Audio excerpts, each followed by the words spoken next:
Come quick, this week we're back out and about, yay! Exploring some more of the beautiful Scottish coastline. With De Niro the Greyhound leading the way, we'll show you the sights, sounds and sample some of the famous local cuisine from this part of the world. Hello and welcome to another pretty little corner of Fife. We are in the town of Newport, which is famous for, I've got no idea. Let's find out. The first thing that we've seen is this, the gift of Mrs. Blythe Martin, 1882. That is quite pretty. And over there is Dundee, that looks nice from a distance. De Niro is quite enjoying being out the back of the car. He's he's having a good sniff about. Hopefully he won't embarrass himself on camera. Nah, he's off for another sniff about over there. It's quite a nice wee fountain, that, isn't it? It is actually a drinking fountain, trying to give the villagers clean water. Thank you, Mrs. Blythe. And this bit down here is called Newport Braes, which has for centuries been a recreation area. Apparently there's a beach somewhere, according to a sign that I just read. And they used to have like concerts and magic shows and entertainment here for the people of the village to come and enjoy. It was also apparently very popular with people from over there. Dundee was a big smelly industrial city. No jokes about being smelly today.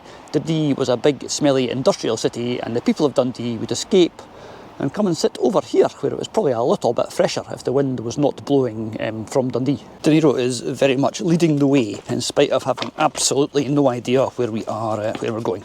We're just going to follow this path along for a little bit, I think, and see if we find anything interesting, and if not, we'll go somewhere else. I actually came here because there's a really good charity shop, thrift shop in Newport. Unfortunately, I got here to find out that it's closed today, so we'll do some magic television stuff, and I'll come back next week when it's open and give you a wee look round. De Niro and I have got time to ourselves today because guess where Bex is? Go on, guess. Nope, you'll never guess. This is February in Scotland. She's at some sort of open air sauna thing where you have a sauna and then you go and jump in a pond. Not for me, it's a bit chilly. I had to come along here a little bit further because obviously this is the town's war memorial to the glory of God in memory of the men of Newport and Forgan. This is, it's quite nice on the seafront, and that is all from the First World War. All the names on this are First World War, and as is often the case, Second World War are a little extra plaque that they've stuck on around the side. Another one over there.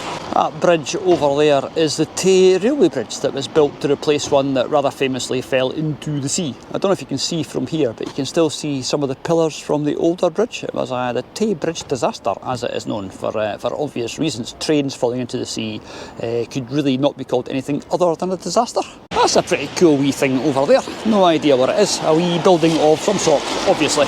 And there's a church, and over there there's another church, and I think there's very probably more churches dotted about. They did like building churches for the various factions. Never seen one of those before. I'm going to guess it is a police box, you know, for the bobbies on the beat to have a cup of coffee in. You don't see many of these like still dotted about. There's still a few, mostly coffee shops, but I've never ever seen one like that, of that sort of style of construction and stuff. Sorry, gibbering already. There's a wee boatyard and slipway and stuff down here I'm going to go and have a look at. Traces of probably a mostly long gone industry. There's not much sign of activity now, but there might be some nice buildings. Yes, I know nice is sort of, depends on your point of view, but I think they're quite nice. And he doesn't care because he knows there are biscuits back in the car. There's a cracking wee beachcomby corner. Unfortunately, no way down to it, but great for anybody that might collect bricks. Hazel, do you want any more bricks for your collection? Because there's one or two down there.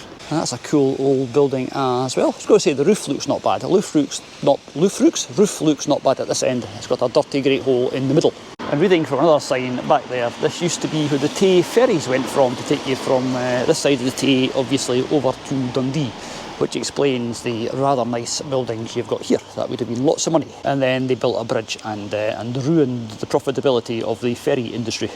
This has just made me chuckle. This was made by Alexander Russell Kirkcaldy Foundry in 1824, and it says to Petticoat 33 miles, to Newton 20 miles, there's a greyhound for scale, to Cooper 11 miles, and to Newport 0 miles because you're there. De Niro, is that interesting, is it? Oh, somebody running? You're going to go and play with the runner? No. The runner is going that way. You are not. It must be quite good if you're travelling knowing that you're 0 miles from, from somewhere. It is quite a nice architectural corner of Newport with that church. And again, that little building, it's got a sign outside. We'll go and see what the sign outside says. I don't want to look too closely in case it's somebody's house, but then I am walking past filming it, so I suppose, hey-ho. Some stunning car parking happening on this street that's you see a lot of people parking. You think, should you really be driving? I told you there'd be another church somewhere. There it is, over there. Heading out of Newport, we saw a sign that said public footpath to foreshore. So De Niro said, excuse me, can we have a look at the foreshore? It might be a zoomy beach. Judging by the houses, it's been a prosperous area here for a while. They don't look cheap. That's cool. We can't go and visit De Niro. That's Riverview Lodge, apparently, 1898. Very, very nice building. He wasn't wrong. It might be. He's going to lead the way downhill. Oh, that's a cool looking house there, isn't it? Some amazing houses. What we're actually coming down here to look at is a bridge. You'll have to contain your excitement. Actually, 2 bridges, technically, if I can see them both. And at the bottom of that path, there is a really, really nice wee cottage. And this, I'm guessing, is the footpath. And that is a really, really nice house. Try to film it subtly. And that's a wee boathouse. This is, yeah, okay. Sorry, De Niro, there'll be no zoomies on this beach, but let's go for a wee look at what we can see. Boathouse, seawall, nice houses with an amazing view of the River Tay, and unfortunately also a view of Dundee. Promise you a bridge. There is the only a little bit famous Tay road bridge, and over there that is the much more famous Tay railway bridge. Well, actually that's not the famous one. The famous one is the one that was there before, that rather famously fell into the sea with a train on it, with lots of people getting killed. It was horrible. It wasn't very well designed. But what I didn't know was that they actually recovered the railway engine, and it went back into service and had a long and hopefully happy career after its wee brush with disaster. Not so keen on coming onto this beach now, are you? It's all pebbly. Oh, not happy. Right, let's go back up to the van. Back up the big hill, and next stop, lunch. And when I say lunch, I mean one of the finest bacon rolls on the planet, hopefully, if I've got any bacon left. Let's go and find out. This is the Tay Bridge kiosk. I've no idea why it's actually here. It's just one end of the Tay Bridge. There's this little booth, which is a good place to stop. Yeah, can I get a bacon and cheese milk, please, and Americano milk? I've just been to use the facilities, realising the camera was still be recording, so if you want to hear the sounds of the inside of a gentleman's lavatory, no, I'll edit that bit out. Decided for a bit of a change I'd have a cheese and bacon melt. It's guess what it is? It's a roll with bacon and melted cheese, but you probably figured that out for yourself. And that was a really nice way to end a day's filming. Time to head home, and we'll come back out tomorrow and finish this off by visiting Tayport. Unfortunately, my wee car had other ideas. I'm not sure what all these warning lights and messages mean, but I'm assuming it's not at all good. This has not been a good week for things going wrong. But tomorrow is, as they say, another day. In this case, an extremely wet other day. So let's go out and see how we get on. Let's head back to Tayport. The weather's getting better. That over there is Broughty Ferry, I think. I was going to say Dundee, but I don't think it is. But the wee thing in the middle there, round about there, that's really cool. That's called the Pile Light, and it was constructed in 1848. And it was a sort of marker light to allow ships to get in and out of the Tay safely. Round about the time the Lords of the Admiralty gave approval for the railway ferry. And if you're wondering how I know that, of course, there. I've deposited the dog back in the van to see how close to this thing I can get, because it looks quite interesting. Well, I think it looks quite interesting. And over there, Broughty Ferry, and I said that already, haven't I? Yeah. De Niro would quite like it down here. Lots and lots of running space, but also lots and lots of fairly icky mud, so no. Yeah, it's another beach that's not entirely suited to greyhound zoomies. It's a bit rocky and stuff, but there's that thing that we're heading for over there. It's been a proper 4 seasons in one day kind of day today, I think. The only thing we have not had is snow, and I kind of wouldn't put it past it. It actually looks like there's a sticky outy bit that goes almost out to where the light was. I guess that was what it was there to mark, that reef. Let's go and have a wee look. And then we're going to head up there and have a look at the church. Sorry, I better keep a bit of an eye on the tide as well, because that looks like it's going, well, in or out or something. Doing what tide does, moving. If I was really organised, I would have brought my phone with me. I could check if the tide is coming in or going out, but I forgot. My phone's in the van with the dog. Oops. Probably doesn't show up at all on this, but nice background view of Dundee. Wonder if that's a bit of like shipwreck just sitting out of the water over there. Not going to go and find out. What we are doing is going along with this reef, which is a reef as I thought it was, and getting a closer look at that thing just because it is there. And what other reason do you need? This would be perfect with the drone. Unfortunately, the drone is in the back of the broken car back home. Oh, it's just thing after thing at the moment. I've not got my head screwed on right, I don't think.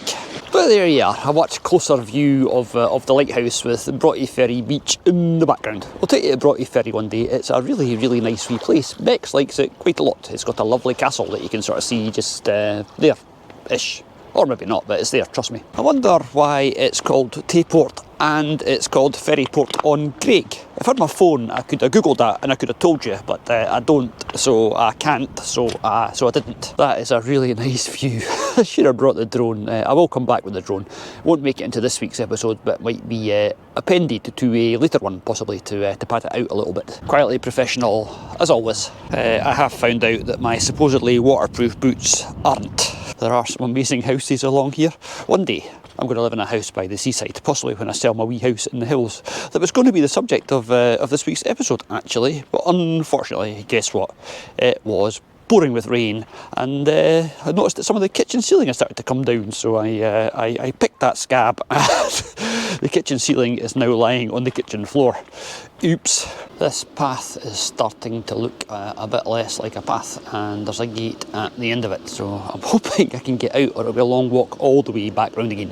What do we think? End of the road, or is there a way around to the left? It's definitely the end of the road that way, because there's a big fence. Let's have a look. People were not expecting. Right, okay. Yay! Not a complete waste of having to walk all the way back again.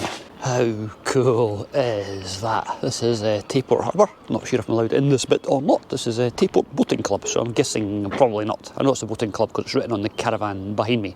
There are some really, really nice boats here. Let's go and have a look at the harbour itself. It's another, you can't imagine what it was like when this was an export place. There was export of timber and of coal and stuff, as well as sort of exporting overseas. It was also the ferry port that went across to Dundee, the other side of the Tay, before the Tay Bridge was built. They actually had a thing called the floating railway that was a train that was designed, a train? Shut up, Ian. It was a boat that was designed to take railway carriages. So you didn't have to empty the carriages onto a boat and then unload it again at the other side. Very clever. And it was designed, and the boat was designed by the same guy that designed the Tay rail bridge, the first Tay rail bridge, the one that, oh yeah. What a nice wee place Tayport is. So we've been to Newport and we've been to Tayport. I suppose we could call this episode Port to Port or something clever like that nobody will get or understand or anything, or probably watch, but hey ho. If I was doing this for anybody other than me, I would have given up ages ago because visitor numbers are not improving, subscriber numbers are not improving, and yeah, the weather is actually improving, so yeah, I win. Oh, what are you going to do? I thought you were going to have a go at me there. Hello, Mr. Swan and little baby, still quite brown swan. Or maybe it's just an ugly duckling. Now, they've gone out of sight down there to try and get me curious about what they're doing, but if I go too close to the edge, I'll probably fall in because no glasses and depth perception and stuff. So you tell me, can you see two swans down there, or have they got a secret swan tunnel somewhere? Or are they just looking at me like I'm an idiot? Oh, there it is, there's the brown one. Hello, brown swan. Where's your parent? It's all very nice now. Imagine this with ships coming and going and trade coming and going.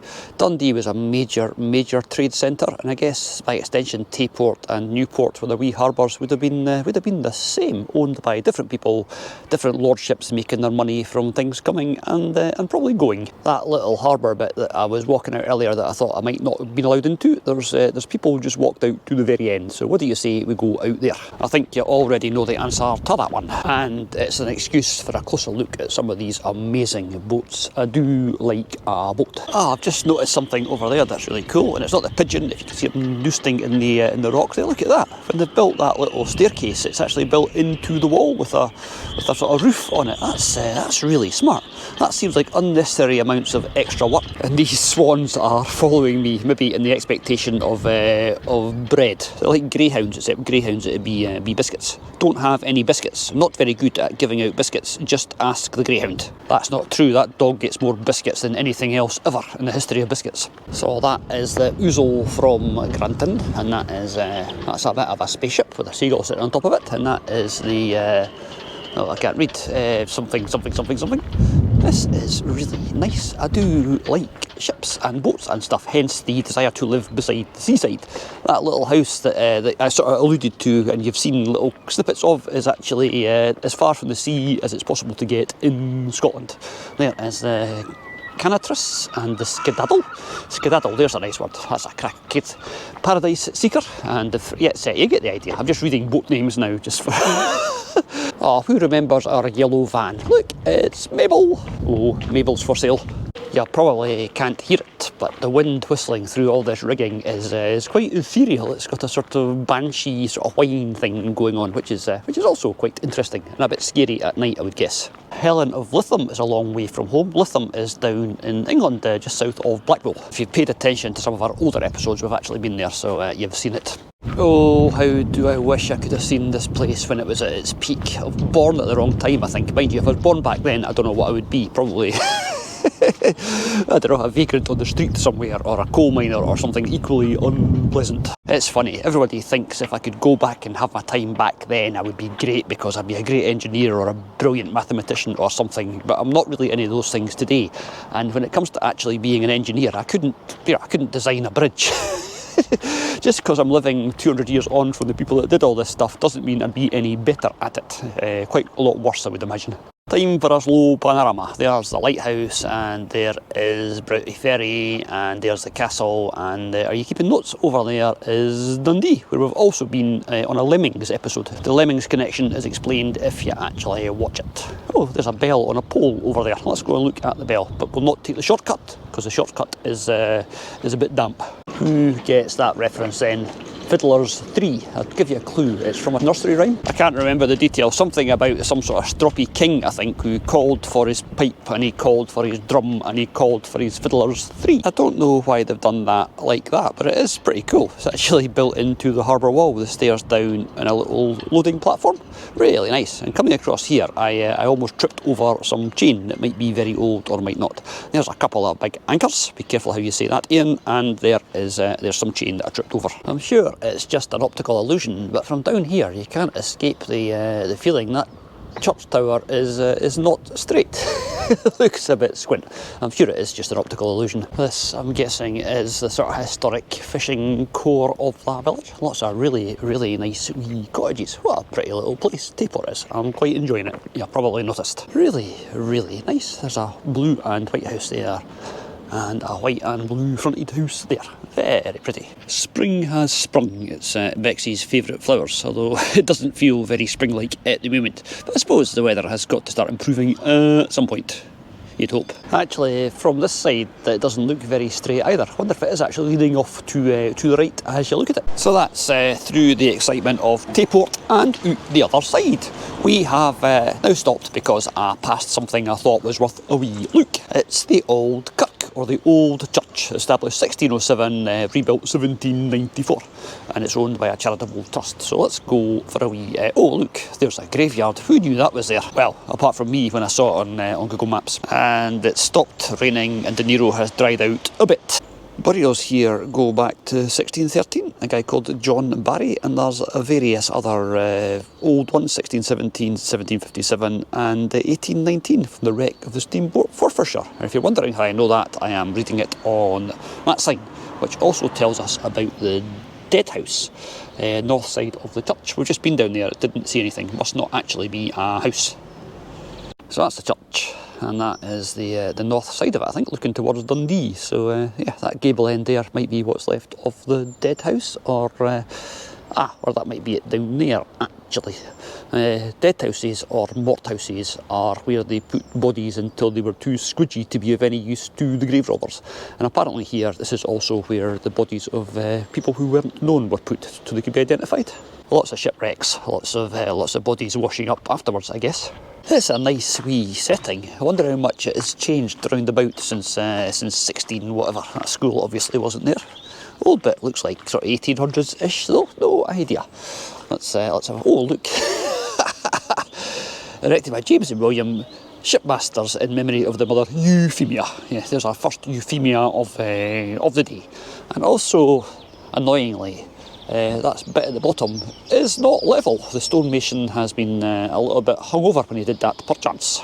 That's quite a big impressive church. Goes with the big impressive docks that we just looked at. Right, let's go and have a look at some gravestones. Don't worry, we won't be doing too much. And with absolute irony, considering what the weather has thrown at us today, there is a sundial. Quite pretty from this angle as well. A lot of tombstones with lots of nice details and stuff on them. Let's have a look at a couple just because we are here. Quite intricate with a big sailing ship at the bottom and a fish and I don't know, a telescope or something, no idea. And a wee cherub. It's not got any writing on it though, unless it's on the back. And on the back it has got, it has, but you can't see it because erected by Catherine blah blah something. Yeah. I bet there's a nice wee bit of history in there somewhere in memory of James Cook, son of James Cook Jr. So that's Junior and Junior. Shipmaster drowned off Cape Horn in 1890, aged 23. Agnes Cook, daughter of Thomas Cook, shipmaster, blah blah blah. Bob James Cook, blah blah. Captain, Ebenezer Cook, RNR, Royal Naval Reserve, died 1921, interred somewhere else, Great Grosby, wherever that is. Honestly, everything that can conspire against us these days is conspiring, because on my wonderfully modified glasses, till I get my new ones, the leg's just fallen off. I think we'll just give up, to be honest. I think this is just not worth doing. Everything, the car breaking down and the roof getting blown off the shed and the weather, it's just all really conspiring against us. So yeah, we might just bin this and hopefully come back next week or the week after with something worth watching. I don't mind wearing glasses with one lens for now, but one lens and one leg, that's just ridiculous. That's a sign, that is.